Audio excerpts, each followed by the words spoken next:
Car chaque matin, je fais avec vous à 8 heures. J'ai des conférenciers qui viennent avec moi. Je vous parle de l'update du coronavirus et de qu'est-ce qui se passe présentement. Avant de débuter l'entrevue aujourd'hui, je voulais vous parler un petit peu de les nouveautés qu'il y a dans le marché. Vous le savez, le gouvernement Legault a annoncé hier que les inspections seraient reprises. Oh, que ça va faire du bien dans le marché, ça stressait beaucoup de gens. L'arpentage va pouvoir se faire aussi. Hier, je regardais un site de Facebook de courtier immobilier et plusieurs étaient bloqués parce qu'ils n'étaient pas capables d'avoir de certificat de localisation et la personne qui achetait voulait pas avoir d'assurance titre. Donc, le courtier est pris, pas capable de vendre, toutes les conditions sont enlevées, il restait l'arpentage, fait qu'au moins ça va débloquer. Construction résidentielle repart aussi. Et qu'est-ce que le gouvernement Legault disait? Ben, on veut pas avoir une crise du logement en plus d'une crise du corona. Fait que selon eux, le risque était moindre de décoller. C'est sûr que la construction de routes, la construction de commerciales n'est pas décollée. On a notre Yann Malouin qui est avec nous ce matin. À tous les jours, il est là. Yann est au VIP. Saviez-vous que Yann a acheté 112 ou 113 portes en un an? Fait que lui, il a eu besoin de financement. On va vous parler de ça aujourd'hui. Est-ce encore possible de se financer? C'est quoi la baisse de taux que ça va avoir, l'impact, sa valeur économique, les comparables? On a Jacques qui est avec nous autres aussi, Frédéric, William, tous des gens qui viennent à tous les matins. Bon matin Nadia, Kevin aussi, Patrick. Fait que tous les matins, manquez pas ça. Fait qu'en laissant 30 secondes avant de commencer l'entrevue, je vais vous parler que ce soir, j'ai une nouvelle formation. Ça s'appelle Comment optimiser un immeuble à revenus en temps de crise pour augmenter sa liquidité. Super important parce que tu veux pas être obligé d'aller redonner les clés de ton immeuble. C'est une formation qui est à 97 $, fait que manquez pas ça. Vous allez avoir un lien pour vous inscrire. On a déjà beaucoup de personnes inscrites présentement. Mercredi soir, on fait une formation Devenir libre financièrement. Ceux-là qui commencent en immobilier puis qui veulent apprendre un peu c'est quoi qu'on peut faire pour devenir libre financièrement. Mercredi, 19 heures, une formation à 97 aussi. Et on parle de Coaching Doom, le coaching qui est un coaching théorique et pratique. On a un groupe qui part le 15 avril et j'ai un autre groupe qui part le 23 mai, qui est un samedi, soit le mercredi ou le samedi. Vous avez le choix entre les deux. William qui dit il y a eu une précision sur les inspections. Les inspecteurs en bâtiment pré-achat ne sont pas inclus dans la liste pour le moment. Merci beaucoup, William. C'est un courriel que j'ai vu hier rentrer. Salut Stéphane, Marilyn, toujours présente, excellent. Fait qu'aujourd'hui, j'ai la chance d'avoir Christian Pomerleau avec moi. Christian, on va parler de est-ce encore possible de se financer? Ah oui, certainement. On va parler de ça. On peut parler des valeurs économiques. On peut parler écoute, on va être ouvert à recevoir des questions. Puis, ça me fait plaisir de pouvoir répondre à tout ça. Peux-tu te présenter, Christian? Tu as plusieurs années d'expérience dans le courtage. Qui tu es, d'où tu viens exactement? Oui, ben en fait, un peu comme toi, j'ai des souches Beauceron. Oh, Ben oui, ça part bien, hein, Ghislain? Ben oui, hey, ça part tout un C'est fort, ça. Tu viens de gagner des points, là. Ah oui, ben oui, il faut. En fait, moi, ça fait pas si longtemps, hein, ça fait 5 ans que je suis courtier hypothécaire commercial. Je ne fais pas du tout de résidentiel. Je me suis tout de suite concentré dans le commercial. Avant ça, j'étais planificateur financier, mais j'étais en finance pendant les 19 années avant. Okay. Fait que j'ai été beaucoup dans le monde des chiffres, dans le monde de l'analyse. Puis j'ai été à peu près 4-5 ans dans la construction de condos haut de gamme. Fait que c'est un peu ça au niveau de mon expérience. Puis mais la spécialité là, actuelle, c'est vraiment dans le monde du financement commercial. Excellent. Le commercial, là, on s'entend multilogement. Hein? Ouais, mais c'est quoi ton minimum d'hypothèque ou ton minimum de porte que tu vas aller faire? Ben, pour répondre justement au fait que c'est commercial, c'est 5 portes. Alors, à partir de 5 portes et plus dans le multilogement, on va le considérer commercial. Il y a tout le temps la petite zone grise entre 5 et 8 portes qui peut passer au résidentiel dans certaines institutions financières ou au commercial. Mais à partir de 8 portes, là, c'est sûr que c'est toujours du commercial. Et puis après ça, il y a le commercial pur. Là on va parler du semi-commercial, on va parler des tours à bureau, des strips de chambre d'achat comme toi. Juste avant de commencer, c'est quoi la distinction entre du commercial et du semi-commercial pour les gens qui écoutent? Peut-être qu'il y en a qui ne le savent pas. En fait, le semi-commercial, c'est un immeuble qui, justement, un peu comme son nom le dit, il est semi-commercial, donc il possède une partie de logement. Fait qu'on va avoir souvent 1, 2 ou 3 commerces en bas, et puis en haut, il peut y avoir 4, 5, 6 immeubles locatifs résidentiels. Alors, on se ramasse, il y en a beaucoup, là, par exemple, sur Bélanger à Montréal, sur Fleury, tout ça, puis un peu partout dans tout Montréal, puis à l'extérieur, ben, des fois, il y a du commerce en bas, ça peut être un restaurant, ça peut être différents commerces de détail, et puis en haut, ben, il y a des logements. Fait que, ce qui est bien là-dedans, c'est que quand ça répond à certains critères, ben, on peut passer ces dossiers-là SCHL, et puis parce qu'en réalité, tu sais, la Société canadienne d'hypothèque et de logement, eux autres, veulent promouvoir le logement résidentiel. Et puis ceux qui avaient du semi-commercial, ben, disaient, ouais, mais j'en ai du résidentiel. Fait que finalement, la poire a été tranchée à un moment donné, puis on dit, bon, ben, si un tiers de ton immeuble ou moins se trouve à être, pas un tiers, on va dire 30% pour être précis, ou moins, et commercial, ben à ce moment-là, peut-être qu'il peut rentrer. Il y a d'autres critères, mais il va peut-être rentrer SCHL parce que la majorité du bâtiment est résidentiel. Parfait. Je ne sais pas si tu as une boule de cristal. Qu'est-ce que tu penses des taux d'intérêt? Ce matin, tu vois, j'ai eu un renouvellement qui terminait au mois d'avril d'un petit commercial, 5000 pieds carrés. Et ils m'ont offert 3,4 pour 3,4% pour un an ou 4,3 pour 2 ans. Est-ce que tu vois une baisse? Qu'est-ce que tu vois dans le taux commercial qui arrive? Toi, c'était quoi l'immeuble que tu... Un 7000 pieds carrés, 3 locataires commerciaux à l'intérieur. Ah, vraiment du commercial, OK. Du commercial, ouais. Ben, je suis là pour vous annoncer que oui, j'ai une boule de cristal. C'est le fun, je pense que ça va sécuriser certaines personnes. Mon problème, c'est qu'elle n'est pas mieux que la vôtre. Écoute, je pense que personne n'a la boule de cristal. Ce que je trouve spécial ces temps-ci, c'est qu'on ouvre les nouvelles, puis on dirait que chaque nouvelle se contredit, même scientifiquement. Fait qu'on ne sait pas combien de temps va durer cette histoire de pandémie-là. Des fois, on est encouragé, des fois, on l'est moins. Fait que je sais pas qui va pouvoir prévoir qu'est-ce qui va se passer vraiment avec les taux. Mais ce que tu viens de me dire là, donc pour ton immeuble commercial aux alentours de 3,5, 4,3, écoute, c'est pas mal standard. On était à 4,41, puis on a baissé à 3,4. Fait qu'on a gagné 1%. Fait que c'est quand même bien, là. C'est totalement excellent.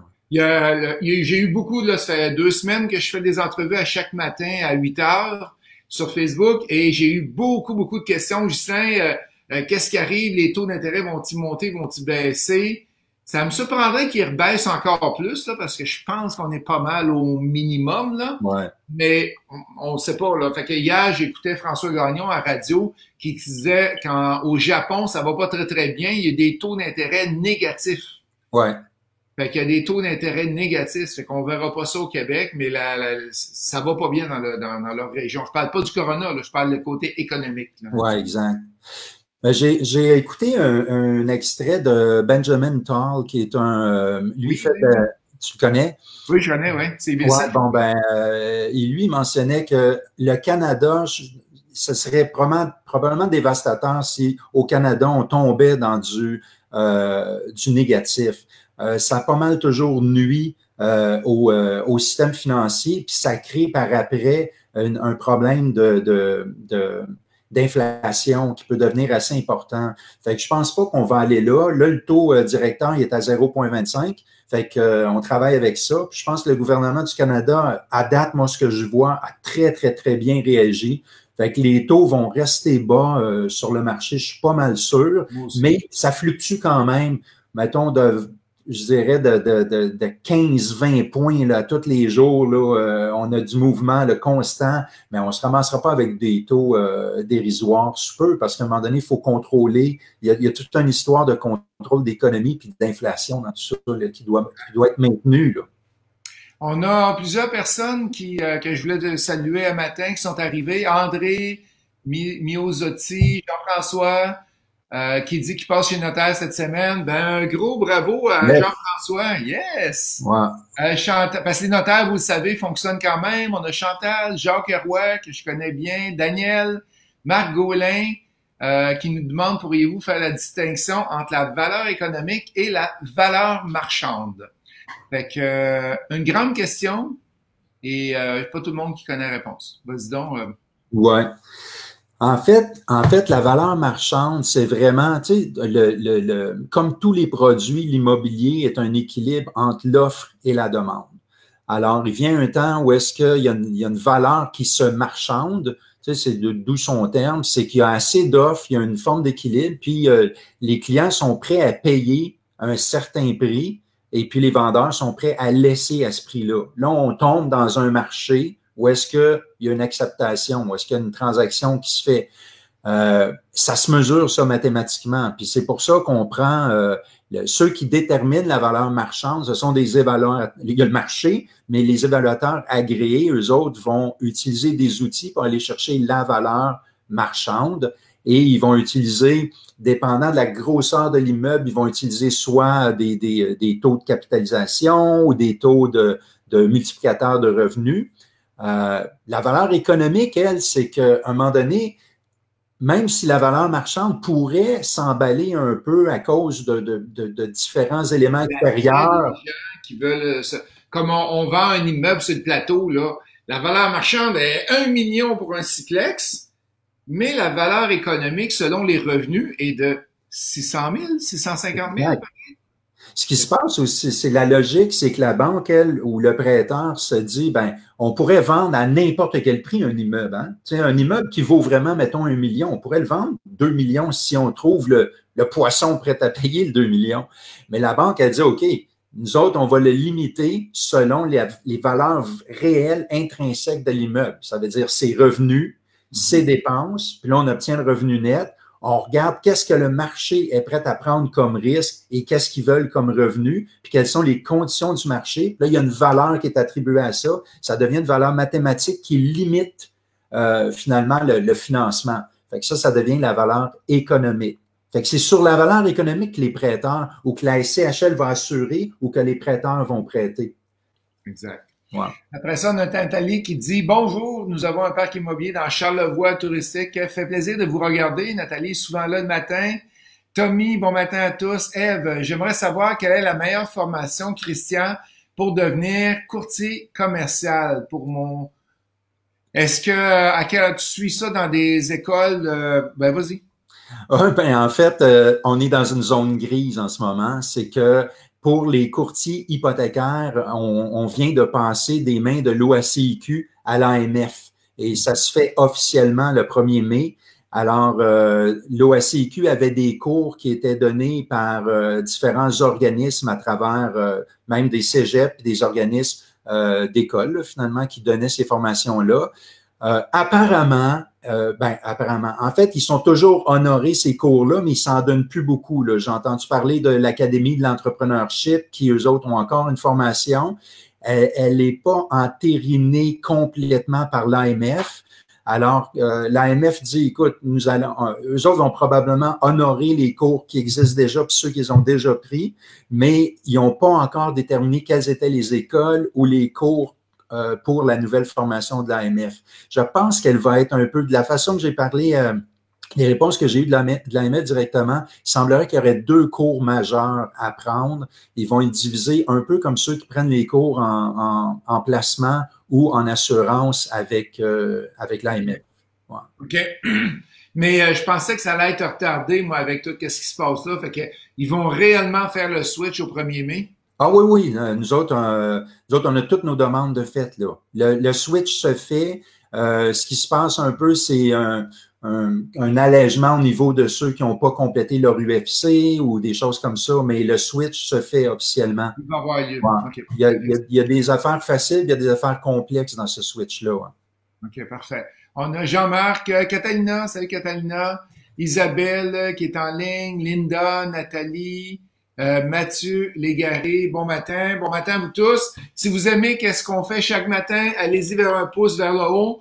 On est là pour répondre à vos questions. C'est que la première question qui me vient en tête, Christian, est-ce qu'on est encore capable de se financer avec qu'est-ce qu'on vit là présentement dans le multilogement? Puis après ça, on va y aller dans le commercial comme deuxième question. OK. La réponse, c'est oui. On est capable. C'est plus restrictif. C'est un peu ça le défi, c'est que les bons deals qui arrivent avec des bons clients, ce que j'entends par bons clients, c'est des clients solvables, des clients qui ont la mise de fonds, des clients qui n'auront pas besoin d'exception ou de dérogation trop. Ça, c'est des dossiers que les banques veulent encore. Il n'y a pas toutes les banques, là. On a des grandes listes de prêteurs, nous autres, puis là, on est beaucoup plus limité. Mais les prêts, ça fonctionne encore. Moi, je travaille à temps plein, là. Nous autres, chez PMML, on est 6 courtiers, puis on se fait des réunions hebdomadaires, puis on est toutes très, très, très occupés. Fait que oui, on est encore capable de financer. Je ne dis pas que c'est nécessairement hyper facile, là. Ça demande un petit peu plus de négociation, ça demande puis des beaux dossiers. Puis pour les autres, ce qu'on fait de la préparation. Je vais en parler un petit peu plus tard, là. La clé, là, elle est toute là. La préparation, une excellente présentation de dossier, mais ça se fait en ce moment. Fait que, si je résume, vous êtes super occupé. Ouais. Et vous recevez encore des acceptations de financement, ça se fait encore? On a des demandes de financement à tour de bras, des acceptations de financement, on en a aussi, puis il y en a qu'on choisit de faire patienter un peu en attendant que toutes les banques reviennent sur le marché pour compétitionner parce qu'on n'est pas en presse. OK, parfait. Puis là, tes acceptations, est-ce que c'est à travers les 7 banques à charte ou les banques virtuelles? Pour ceux-là qui connaissent pas ça, peux-tu expliquer c'est quoi la différence entre les deux? OK. Ben c'est sûr, les banques virtuelles ou les banques spécialisées, en ce moment, ont pris un peu de recul, fait qu'ils sont pas tous sur le marché. Ils vont souvent accepter de très, très gros deals, très gros deals, on va s'entendre. À partir de 1,5 million en montant, on va commencer à avoir l'attention de certaines banques virtuelles. Les banques virtuelles sont celles, finalement, tu sais, on connaît tous les banques à charte, là, les banques royales, les 7 banques avec plus le mouvement Desjardins. Fait que ça, c'est très connu. Ils ont pignon sur rue. Les banques virtuelles ou les banques spécialisées, eux autres, ont pas justement pignon sur rue, ont beaucoup moins de structures à supporter, en anglais, ils disent overhead. Ils en ont beaucoup moins. Fait que finalement, leurs frais sont plus bas. On va souvent obtenir des taux. Tu sais, quand on demande c'est quoi l'avantage, pourquoi aller dans une banque qui est virtuelle en réalité, le point numéro 1, c'est à cause le peu ou le pas de frais, puis définitivement le taux qui est souvent plus alléchant. Mais puis là, les banques virtuelles sont beaucoup plus solides au niveau de leur service à la clientèle. C'était souvent un des défis. Puis nous autres, moi en tant que courtier ou mes collègues courtiers, on utilise toutes les institutions financières, incluant les banques à charte, incluant des banques un peu plus de type B, des banques alternatives.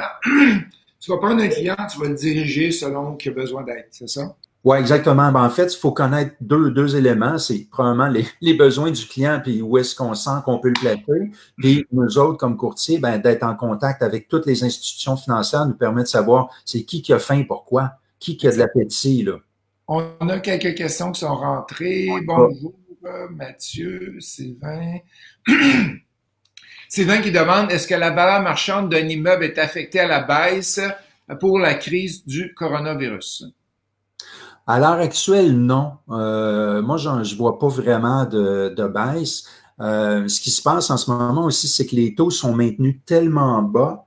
C'est juste qu'on commence à changer un petit peu le mode de vérification du calcul de la valeur économique. Parce que on sait que la valeur économique, principalement, est souvent limitée par le ratio de couverture de dette, le RCD. Et puis qui est dépendant de la grosseur de l'immeuble, qui peut être 1,1 ou 1,3. Mais là, en ce moment, les taux sont tellement bas que finalement, on n'est plus limité par le ratio de couverture de dette. On doit commencer à regarder d'autres éléments. Par exemple, pour les petits immeubles en bas de 12 portes, on va regarder plus le multiplicateur de revenus bruts, le fameux MRB, pour comparer.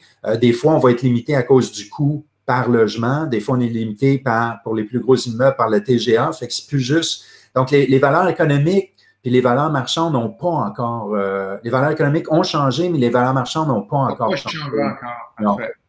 Excellent. Christian Guillemette, salut à toi. Francis qui me dit c'est retardé pour les gens qui s'inscrivent aux examens de l'OASIC avant le 30 avril. On parlait de la conversion à l'AMF.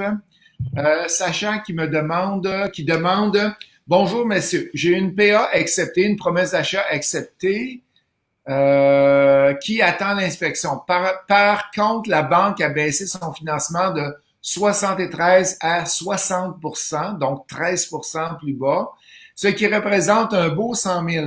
Avez-vous des idées créatives pour remédier à ça en ces temps de resserrement?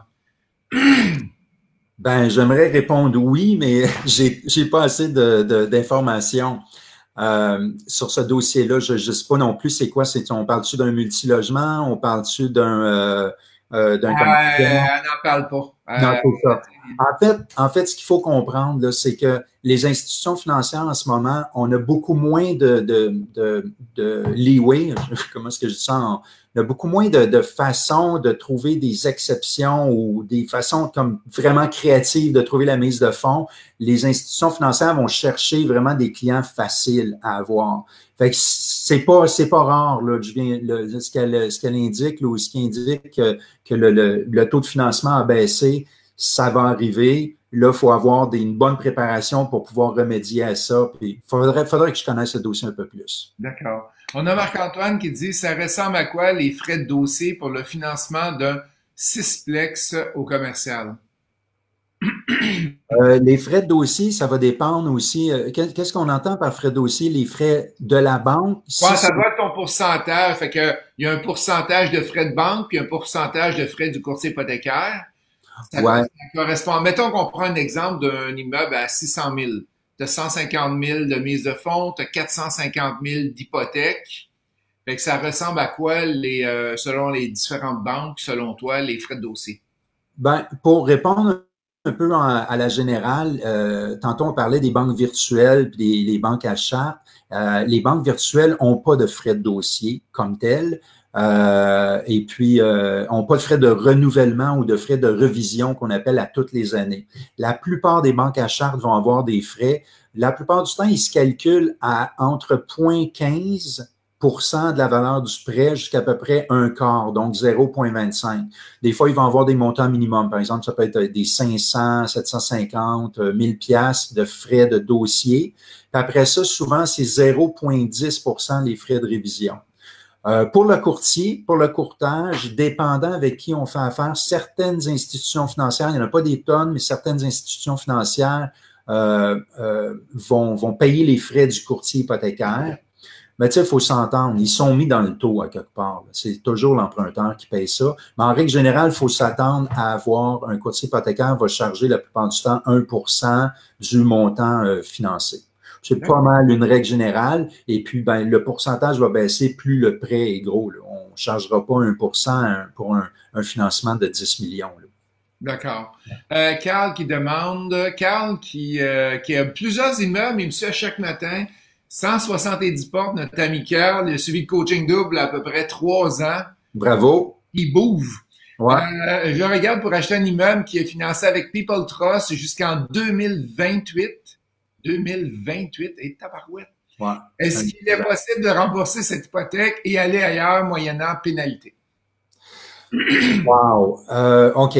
Là, il y a un concept là-dedans, puis ça n'a pas vraiment rapport à People Trust. C'est l'idée que les banques virtuelles et plusieurs banques à charte vont faire ce qu'on appelle de la titrisation. Et puis là, tu me parles de People Trust. Alors, People Trust, la majorité de leurs prêts vont être titrisés, ce qui veut dire que on parle de 2028. Moi, ce que je propose, c'est plutôt que le client tente d'assumer le prêt. Ça risque d'être sa meilleure façon de faire. Puis en assumant le prêt, de toute façon, si c'est un prêt People Trust, normalement, il devrait avoir un des meilleurs taux sur le marché. Ils sont très, très compétitifs. Donc, d'assumer peut être intéressant. Le défi avec assumer un prêt de même, c'est que ça va souvent exiger une grosse mise de fonds, dépendant d'où est-ce que le client était rendu. Mais là, on parle d'un prêt qui débute. Là, 2018 à 2028, c'est sûrement un 10 ans qui a été mis en place. Alors, je proposerais d'étudier l'assumation. L'affaire, c'est que les frais, la pénalité pour ouvrir une titrisation, elle est majeure, là. C'est très important. On ne parle pas de 3 mois d'intérêt, on ne parle pas d'un calcul de différentiel de taux, c'est supérieur à ça. Mais j'ai même fait un dossier où est-ce que de payer la pénalité de titrisation valait la peine. Fait que dossier par dossier, on l'étudie. Fait que chaque dossier est à regarder. On a Mathieu qui nous dit, est-ce que les banques virtuelles ont annoncé une date d'ouverture plus officielle? Ils ont-ils annoncé qu'ils avaient fermé? Non. En fait, personne n'a fermé. Personne n'a fermé. En fait, il n'y a pas, il faut s'entendre, les banques qui sont pas, en tout cas pas en ce moment, sont pas affaiblies, sont juste en manque de ressources. Alors, des banques virtuelles comme People Trust, les plus connus, c'est People Trust, c'est First National, c'est MCAP, CMLS. Alors, ces institutions financières-là ont juste pris un peu de recul, puis ils ont beaucoup moins de ressources que les banques achats. Puis de toute façon, plusieurs banques achats ont pris beaucoup de recul eux-mêmes, mais ils ont tellement de demandes de report, des demandes de créer des nouvelles ententes, du service à la clientèle à donner à leurs clients actuels, que sont plus capables de regarder les nouveaux prêts et de les attester comme du monde. Alors, ils ont dit, on ferme boutique temporairement. Fait que les annonces ont été faites il y a entre 2 et 3 semaines maintenant, puis les banques ont pris des reculs pour 30 à 60 jours. Fait que moi, je m'attends à ce que d'ici à peu près un mois, la majorité des banques soient revenues sur le marché, y compris les banques virtuelles. D'accord. Tu sais, c'est pas juste les virtuels, là, je veux dire, même la SSQ avec qui je vais faire affaire assez régulièrement, eux autres, c'est la même chose. Ils ont fermé boutique juste pour les nouveaux prêts temporairement, puis il y a d'autres institutions financières qui l'ont fait, mais différemment. Tu sais. D'accord. On a Marilyn qui a une grande question. Salut, on fait l'achat de notre premier Plex. J'ai 11 logements présentement, dont 2 commerciales. Il a été acheté au comptant pour arriver en premier sur l'acceptation d'offre d'achat. La caisse me dit que si mon revenu est de 25% commercial, il y a une autre méthode de calcul pour mon refinancement. Pouvez-vous m'aider à éclaircir? Aïe, aïe. Ouais, belle grande question. C'est sûr que j'aimerais pouvoir discuter avec la personne plus en privé pour comprendre les détails. Mais mettons, l'idée de base, là, c'est 30%. Là, est-ce que la question, c'est de savoir pour le financer avec la SCHL ou sans SCHL? Je ne sais pas, c'est Si pas c'est clair. pas La SCHL, caisse me dit que si mon revenu est de 25% commercial, il y a une autre méthode de calcul pour me refinancer. Mais si elle l'a acheté comptant, c'est pas du refinancement, c'est un financement de départ. C'est pas clair, Marilyn. Tu reviendras avec ta question un petit peu plus en détail, s'il te plaît. Ouais. On a Jacques qui demande, j'ai demandé la déclaration du vendeur pour un 6 logements et ma réponse, on me répond qu'elle sera fournie sur promesse d'achat acceptée seulement. Est-ce que c'est présentement plus difficile d'avoir une préqualification des institutions financières? On en a parlé un petit peu. Est-ce que c'est présentement plus difficile d'avoir une préqualification des institutions financières? Dans le Ciplex, ça se fait pas bien, ça? Oui, non, exactement. Il faut comprendre que ça va dépendre. Si on s'en va au résidentiel, ils vont regarder les revenus de la personne, puis ses dépenses, puis ses paiements qu'elle a à faire, ses dettes. Donc, on va qualifier la personne. Donc, on peut donner une lettre de préqualification. Mais si on s'en va en commercial, on qualifie le bâtiment et non le client. Ouais. Fait que il n'y a pas de préqualification, en fait, en commercial. On a Sylvain qui dit « Comment remplir le formulaire? Je ne sais pas si tu as capable de répondre. Là, remplir le formulaire pour la ristourne de TPS-TVQ pour un triplex neuf sans passer par le comptable quand on doit optimiser les frais de gestion au maximum? Ah, écoute, il faut que j'appelle ma grand-mère, là. Je ne pourrais pas répondre à ça. T'es drôle, toi. Hey, on ne sait pas, Sylvain. Il va falloir que... Je sais pas pourquoi tu veux pas passer par ton comptable, mais on n'a pas fait beaucoup. Je n'ai jamais fait du neuf, fait que je suis pas capable de te répondre, désolé. Jeannot, comment faire pour se faire financer pour un Plex après une consolidation, mais si nous avons eu la liquidité sur notre résidence? Fait qu'autrement dit, le gars a fait une consolidation de dette. Il veut s'acheter un immeuble, il a de l'équité sur sa maison. Comment il fait pour se faire financer? Bon, si là, c'est sûr, moi, je suis un spécialiste de commercial, même si j'ai la licence pour faire du résidentiel, je me tiens pas tant au courant du résidentiel, mais si on parle vraiment pour aller faire de l'acquisition commerciale, le deal, c'est assez simple, c'est que moi, quand je travaille un dossier, ce que je veux m'assurer, c'est qu'on a la mise de fonds qui est disponible, qu'elle soit créative ou qu'en ce moment, il faut pas qu'elle soit trop créative, il faut qu'elle soit pas mal directe.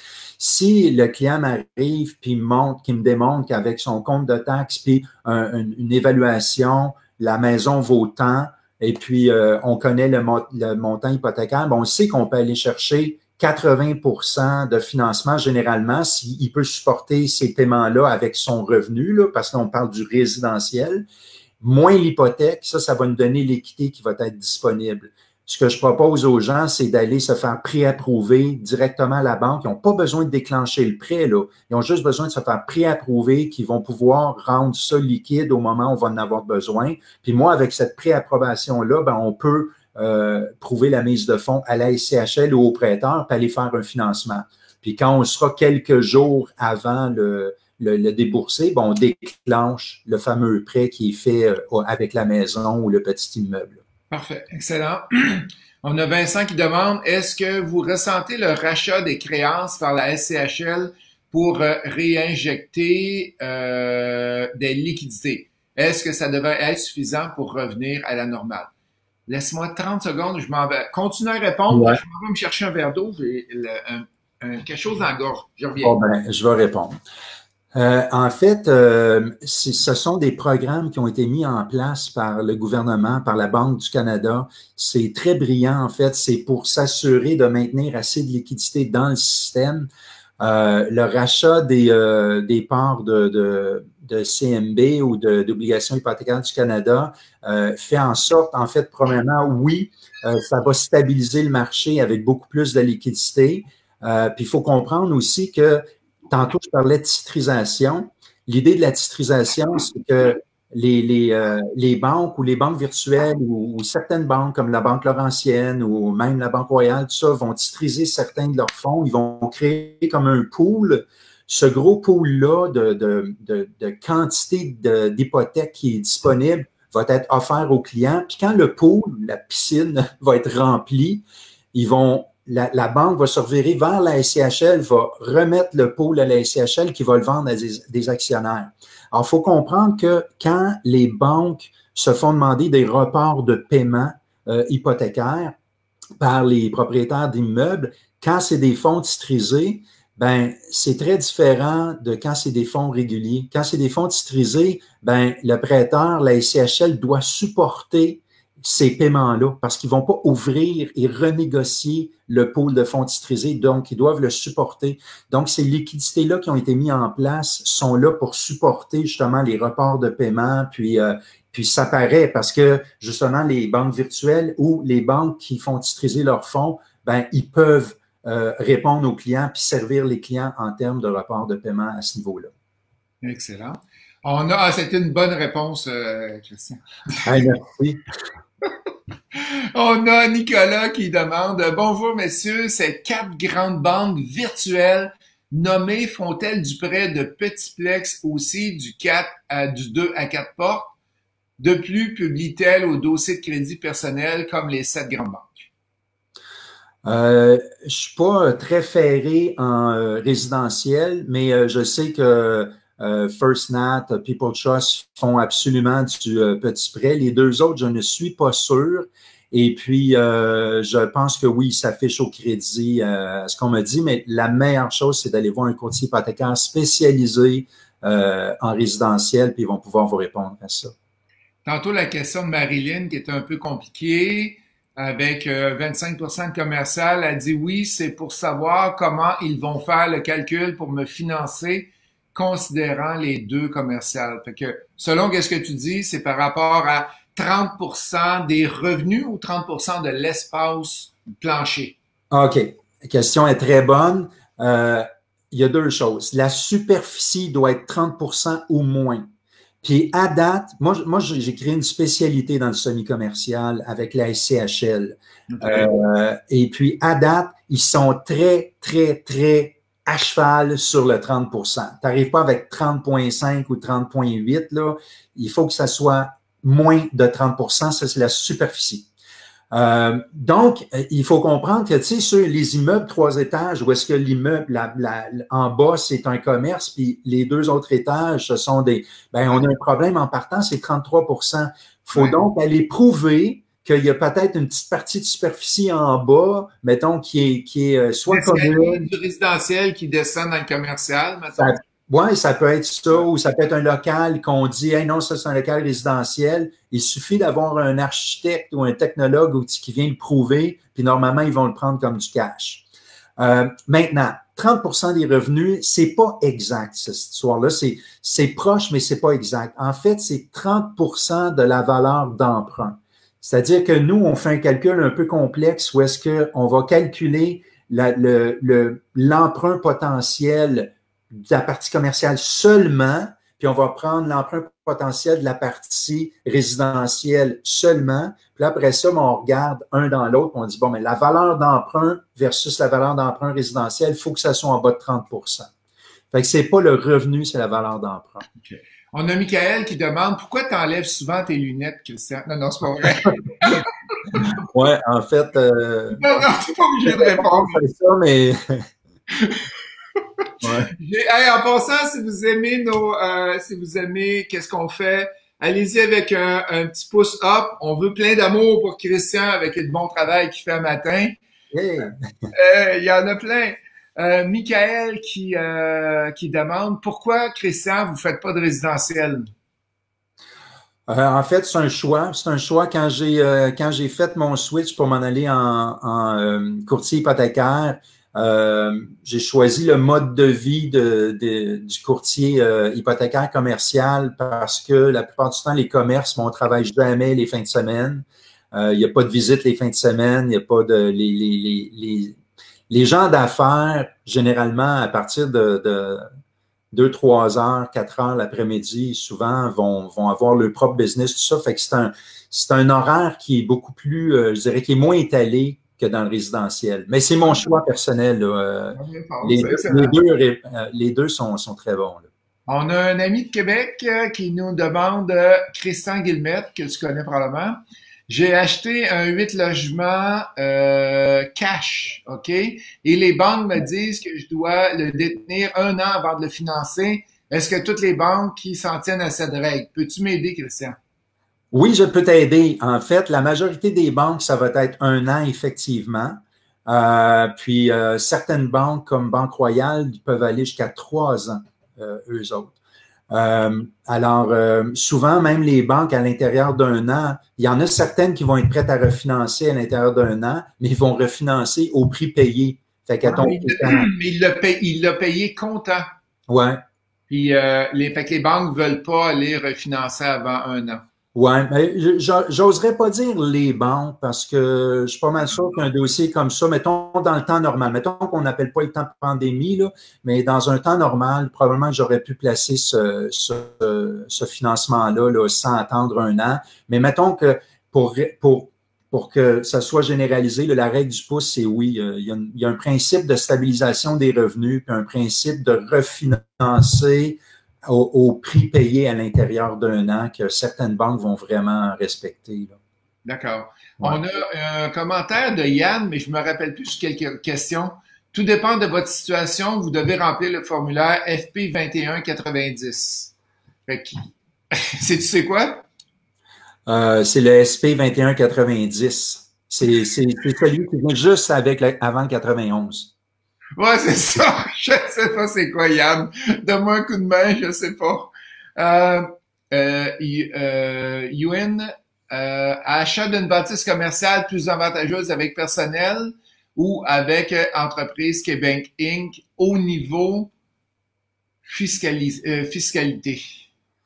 Qu'est-ce qu'il veut dire au niveau Je peux répondre à personnel? la question. Fait que, qu'est-ce que lui, il demande, est-ce qu'on devrait acheter une bâtisse commerciale au niveau personnel ou au niveau incorporation? Ben, ça dépend de de ton revenu personnel. Si tu gagnes 20 000 en revenu personnel, puis t'ajoutes, mettons, 20 000 de profit par-dessus, ça te fait 40, fait que tu paieras pas 50 d'impôt. Mais si tu as déjà 100 000 de revenus personnels et tu rajoutes un autre 20 000 par-dessus, tu vas être à 50% anyway. Du côté incorporé, quand tu es incorporé, c'est à peu près 50% d'impôts que tu vas payer. Fait côté fiscalité, ben ça dépend de ton revenu pour savoir si c'est bon ou pas. Puis il y a l'aspect de la protection légale aussi qui doit être évalué là-dedans aussi. Fait que, OK, parfait. ouais.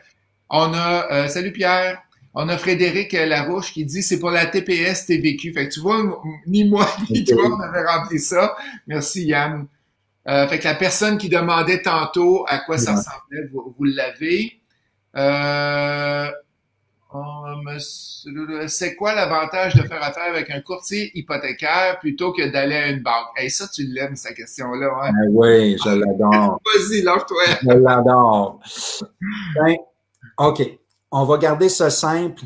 Si une personne a du temps, puis le talent de négociation, donc s'ils sont très bons en négociation, puis qu'ils ont beaucoup de temps, puis qui ne savent pas quoi faire d'autre, ben là, je leur dis, allez-y, puis allez voir quelques institutions financières, vous allez faire mon travail de toute façon. Mais comme n'importe quelle spécialité, moi, quand j'ai besoin d'un rapport d'évaluation, je vais voir un évaluateur agréé, puis quand j'ai besoin d'une inspection, ben, je ne vais pas voir mon beau-frère, je vais voir... il y a des spécialités dans tout. Le courtier hypothécaire, un peu comme moi ou comme tous les courtiers hypothécaires, on se tient à l'affût de probablement l'appétit des banques. Qui a faim, pourquoi? On regarde aussi comment ils vont calculer, où on sent qu'ils ont des faiblesses, c'est-à-dire certaines banques, admettons, vont pouvoir négocier un petit peu sur le ratio de couverture de dette, surtout en conventionnel, pas en assuré CHL. D'autres institutions financières vont accepter plus de créativité au niveau d'une balance de prix de vente, tout ça. Fait que nous, on se tient à l'affût de tout ça.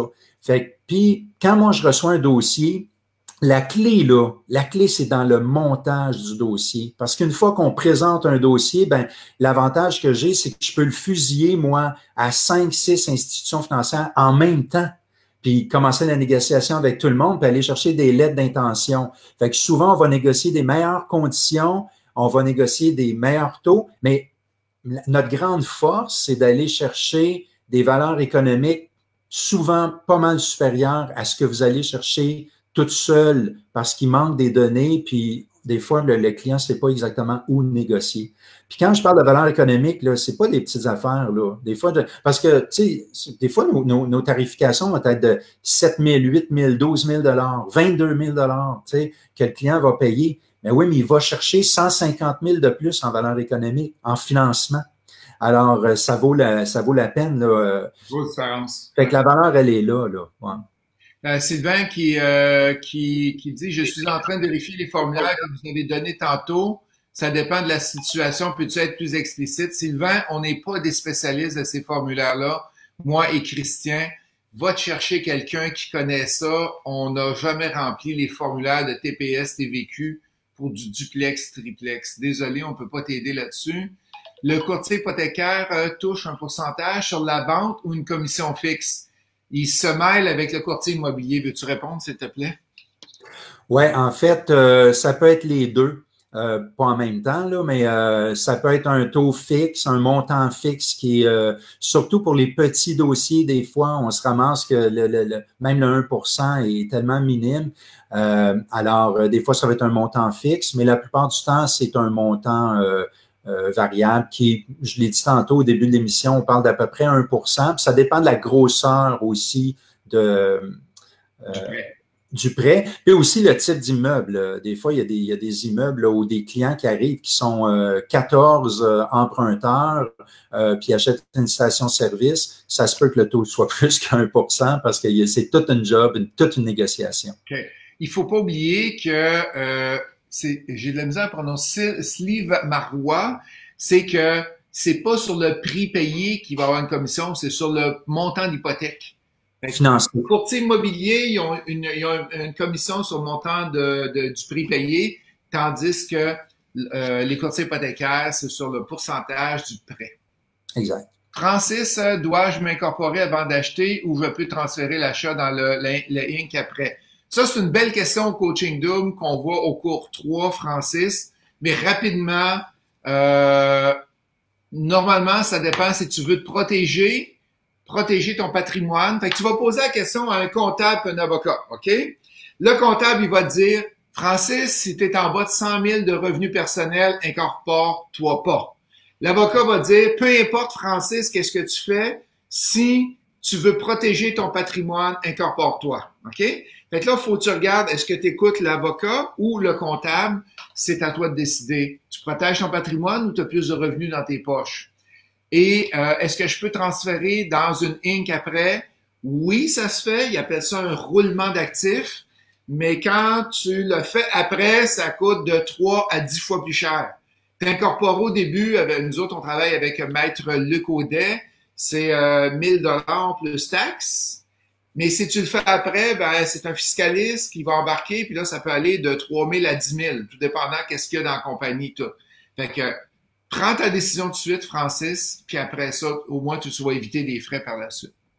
Frédéric qui demande, est-ce qu'il y a des guides pour expliquer la différence et comment le remplir? On ne le sait pas, Frédéric, on n'est pas des spécialistes de la TPS, TVQ, désolé, on ne le sait pas. Je pense que ton prochain invité, il faudrait ouais, je pense que ça va être quelqu'un sur le comptable que je vais demander qu'il vienne. C'est une bonne idée, merci pour l'idée. J'ai ouvert la discussion avec mes parents au sujet d'une collatérale sur leur maison entièrement payée afin de me financer pour l'achat d'un multilogement. Quels seraient les meilleurs arguments à utiliser de mon côté pour les convaincre? Vas-y, je t'écoute. Christian. Bonne. Ben, écoute, la première affaire, c'est que si on parle de collatéral, on vient de se limiter en termes d'institutions financières. Fait qu'on le sait qu'on va devoir travailler probablement avec Desjardins. Si c'est du commercial, là, il y a d'autres institutions financières qui vont être prêtes à travailler si vous faites de l'acquisition commerciale. Mais autrement, si c'est du multilogement, ça va être avec Desjardins. Moi, je pense que ce qui est important, c'est de bien calculer tous les chiffres, puis de regarder si le dossier est sécure. Dans un sens, si c'est les parents, puis c'est leur seul, si mettons la maison est leur seul actif important, ben j'irai pas maximiser tout ça. Là. Tu sais, j'irai avec parcimonieusement là, pour être sûr qu'ils se sentent à l'aise. Puis, mais c'est une discussion à avoir avec les parents pour leur montrer ben, que l'argent dans une maison qui est complètement payée dort. Puis il dort fort en tabarouette, il y a comme zéro rendement. Fait que si on est capable de les convaincre qu'il y aurait moyen de faire travailler cet argent-là pour eux aussi, parce que si on veut faire une collatérale, je pense qu'il faut eux autres aussi qu'ils soient avantagés dans tout ça. Je pense que c'est une discussion à avoir. Christian, j'ai déjà eu, ça fait 2-3 fois que je fais ça avec des étudiants coaching double, avec leurs parents qui sont venus dans mon bureau. Puis on a jasé l'immobilier, c'est quoi les risques, comment ça marche, puis c'est quoi l'avantage, puis fait que je l'ai déjà fait. Toi, t'as probablement pas eu la chance d'avoir ça encore parce que toi, t'es plus dans le gros multilogement, là. Mais en fait, ce que tu dis là, moi, j'ai déjà eu des appels, je fais des appels téléphoniques avec justement soit les parents ou les gens qui sont prêts à embarquer dans des dossiers avec du Love Money, juste pour les sécuriser par rapport à comment est-ce qu'on va refinancer un bâtiment, puis comment on va faire le plan de sortie aussi. Exact. On a 4 qui demandent, on veut acheter un édifice qui est à détruire, donc il nous reste juste le terrain. Comment faire pour faire passer cette transaction à la banque? En fait, c'est un financement, ce qu'on va faire, c'est un financement de construction. Parce que là, on n'est plus on est vraiment dans de la vraie construction. Il va y avoir démolition, construction. Fait qu'à ce moment-là, ben, on fait juste calculer le coût du projet. Il faut être préparé avec un devis. Il faut être préparé un devis, c'est-à-dire le coût du projet, puis le terrain. En fait, ce qu'on va avoir mis, plus les études du terrain, ce qu'on appelle les soft costs, vont être utilisés comme mise de fonds. Et puis, généralement, on va être capable de financer 75% des coûts de construction, ou dépendant si on s'en va en assurer. Là, ce que je propose pas la plupart du temps, dépendant des projets, mais on l'étudie pareil, on peut aller chercher un peu plus. Excellent. On a une question que je ne sais pas si tu vas être capable d'y répondre, qui n'est pas dans ton domaine comme tel. Steve qui demande comment magasiner ses cartes de crédit pour aller chercher un maximum de marge de crédit. Je vois pas trop le lien entre les deux, là. Je sais pas si tu vois le lien. Ben, il s'est rendu qu'il y a des spécialistes maintenant qui donnent justement des formations justement sur le crédit, comment rouler le crédit, puis le faire proprement, là. Non, je ne pourrais pas répondre. Ouais, je sais pas. Ouais, moi, j'ai tout le temps comme principe, Steve, allons vers le moins de cartes possible, moins de cartes de crédit possible. Ça va probablement moins faire peur aux banquiers. Quand tu vois que tu as 18 cartes ou quelqu'un a 2 cartes, c'est moins épeurant aussi. Ouais. La marge de crédit, ça dépend. Je vois pas le lien entre les deux, Steve. Ça va être selon tes revenus et tout ton système que tu as, ta situation financière. Je peux rajouter un petit élément là-dessus parce que les marges de crédit, c'est très intéressant. Si quelqu'un fait monter ou pompe sa marge de crédit hypothécaire, là, à ce moment-là, ça peut être utilisé comme mise de fonds, puis on peut faire de l'acquisition immobilière avec ça. Mais faites attention avec des marges de crédit qui sont libres, c'est-à-dire qui ne sont pas à côté à des hypothèques, parce que les institutions financières considèrent que c'est littéralement du financement. Alors, ça ne compte plus comme mise de fonds, là. Fait qu'eux autres vont réduire leurs prêts ou ils vont trouver la situation trop à risque. Juste avant de terminer, si vous aimez, qu'est-ce qu'on fait? Allez-y vers un pouce vers le haut. Ça va encourager plein de cœur aussi à Christian pour son bon travail. Merci, qu'est-ce que tu as fait, Christian? Oubliez pas ce soir la formation Comment optimiser un immeuble à revenu en temps de crise. J'ai 140 slides, les amis, que je vous présente. Je vous présente des cas d'analyse que j'ai faites moi-même avec mes immeubles. On va aller voir la rénovation, qu'est-ce qu'on devrait faire, qu'est-ce qu'on devrait pas faire, comment on optimise notre liquidité dans le temps de crise. Demain soir, devenir libre financièrement à 19h. C'est toutes des formations virtuelles, bien sûr. Et demain, on a le coaching double qui part le 15 avril et le 23 mai pour ceux-là qui aiment mieux les samedis. On en a parlé hier, il y a plusieurs personnes qui ont eu de l'intérêt hier par rapport au coaching double. Il nous reste une question, Christian. C'est quoi les désavantages et les avantages de refinancer un immeuble ou d'utiliser une collatérale? De refinancer ou d'utiliser la collatérale, mettons j'ai un immeuble, moi, est-ce que je devrais prendre une collatérale pour acheter un autre immeuble ou refinancer? OK. Quand on est capable et que c'est facile, accessible de refinancer, moi, je propose de faire le refinancement. C'est plus facile parce que ça crée beaucoup plus de liberté. Le défi avec la collatérale, c'est on est limité en termes d'institutions financières. Puis quand je dis limité, c'est comme extrêmement limité. En multilogement, on est comme à une institution financière. Fait que ça veut dire on va être pris avec le taux d'intérêt et les conditions de l'institution financière. Puis l'autre chose aussi, c'est que ça vient de lier deux immeubles ensemble. Tu peux plus rien faire à un immeuble tant que tu le fais pas à l'autre. Tandis que si c'est facile d'aller refinancer ton immeuble, tu vas chercher la liquidité dessus, puis là, tu es libre d'aller où tu veux. En terminant, Justin, si je peux me permettre, tu étais au courant, on a fait chez PMML, on a fait un rapport COVID-19.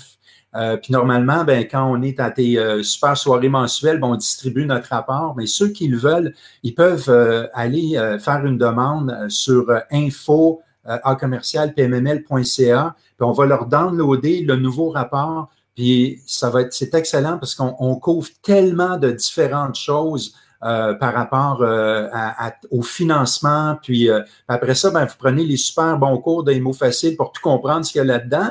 Mais l'important, c'est d'avoir l'info. On est à jour avec ça. Et puis aussi, je parlais de préparation tantôt. Ceux qui veulent avoir des dossiers bien préparés, c'est le temps maintenant. Parce que le financement est différent, là, il est un peu ralenti, mais c'est le temps de se préparer, puis la clé, elle est vraiment là-dedans. Fait que moi, j'ai préparé aussi tout un kit là, pour que les gens puissent remplir un sommaire de portefeuille qui soit facile, parce que le sommaire de la SCHL, il est tellement complexe, on en a créé un simplifié, la liste des documents requis, le bilan financier de la valeur nette. Fait que ceux qui veulent peuvent aussi écrire. Là, comment on fait pour te rejoindre, te communiquer avec toi, Christian? Ben, sur mon courriel, qui est christian.pomerleau@pmml.ca. Fait que ça, c'est simple. Ou à info@pmml.ca. Faites juste écrire, j'aimerais avoir le rapport du marché et j'aimerais avoir les documents de départ pour bien monter mon dossier de Christian. Là. Puis là, ils vont tous vous envoyer ça. Hey, merci Marie-Pierre pour l'avoir mis dans le lien. Marie-Pierre a mis le lien info@commercial.pmml. Ah, mon Dieu. Génial. Merci à vous tous. Et j'ai une question qui a passé. Qu'est-ce qu'on fait pour savoir les heures, les formations? J'ai oublié de le dire. Ce soir, c'est à 19h à 22h. Et c'est 3 heures de formation, 140 slides. Vous allez avoir le lien qui va être dans le titre d'à peu près 1 heure. Je vais vous marquer, donner le lien. Ou vous appelez au bureau au 514-418-1030. Je vais vous le donner là, 418-1030. Et vous pouvez avoir plus d'informations là-dessus. Demain soir, c'est la même chose. C'est une formation qui est de 19h à 22h. C'est Jean-Luc Dion qui la donne. Et moi, je donne en même temps le coaching double demain de 13h à 20h. Hey, un gros merci. C'était super le fun de t'avoir. Monsieur Christian Pomerleau de la compagnie PMML.ca. Un gros merci à toi. Puis, c'est sûr qu'on s'en parle d'une soirée mensuelle. Hey, manquez pas ça, la soirée mensuelle du 21 avril. Christian va être avec nous autres aussi. On a plusieurs conférenciers qui vont être là. C'est sûr que c'est virtuel. C'est le 21 avril à 19h. On ne sait pas quand on va finir, mais ça commence à 19h. Il y a 5 conférenciers. C'est gratuit en passant. Ça va être sur Facebook. On va vous l'annoncer dans pas longtemps. On lance ça le 21 avril. C'est gratuit pour tout le monde. On s'attend au-dessus de 500 personnes en ligne, Christian. Wow. Merci. Good. Bon groupe. Excellent. Merci beaucoup. Merci beaucoup à vous tous. Et Christian reste avec moi. J'ai le temps que je ferme la ligne. Merci. Merci tout le monde.